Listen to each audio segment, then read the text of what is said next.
integer, floats, strings are the data type that we have used till now.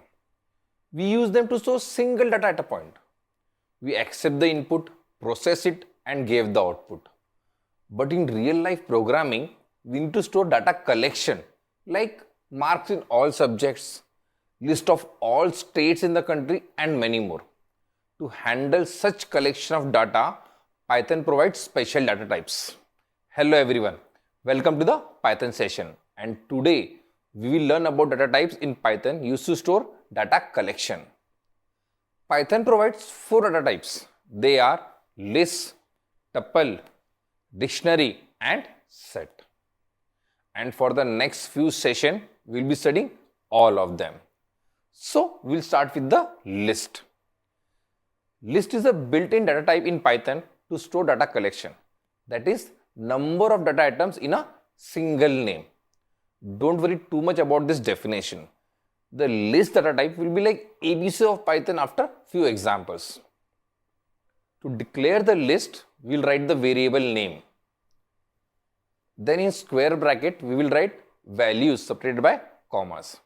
Here, languages is the variable and C, C++, Java, Python are the list values.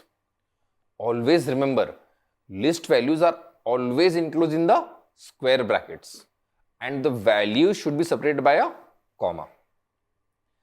The list even can have numeric values like this. The number is the name of the variable and 12, 14 are its values. The list can even have mixed data types. Here, info is the variable name and 123 new term are the list values.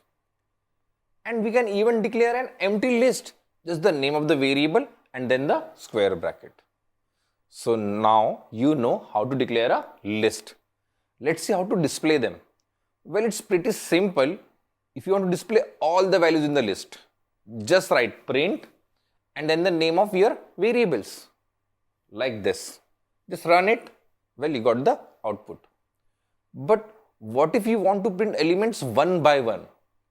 For that, we will use for loop. Let's see how. Suppose language is the name of the variable and C, C++, Java and Python are the values inside it. This is our declaration of the list. Now, we will write a for loop. Please pay attention over here. In for loop, we will mention the variable L and then the keyword in and then the list variable's name like this. Write a print statement inside for loop and print L inside it. Before we understand this, let's run the code. And here is our output. How this loop and list works? Here, L acts as a placeholder. Here, L will iterate through every value in the list and then the loop will terminate after printing all the values in the list languages. I hope you understood this. This loop will get more clear as we execute more and more examples. Well, there is one more way of printing all the values in the list. Instead of placeholder L, we can use an indexer. Listen, when we declare list and assign values to it, each of the value of list gets an index.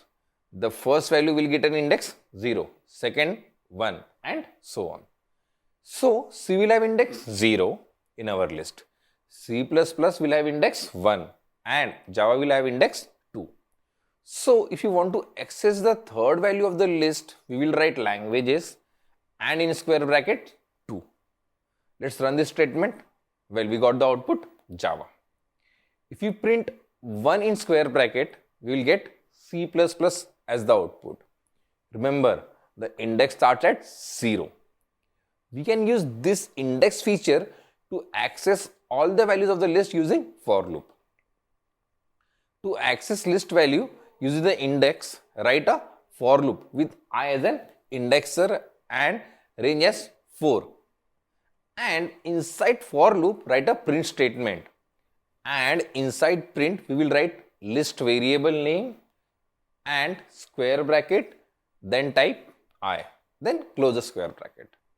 So, when the loop starts, I value will be 0, then 1, then 2 till 3. Then the loop breaks. Run the loop. Well, we got the correct output. So, in this session, we have seen a list, how to declare it and how to access it. But still, there is a lot to learn. But in the next session. Before we end this session, I have a small suggestion.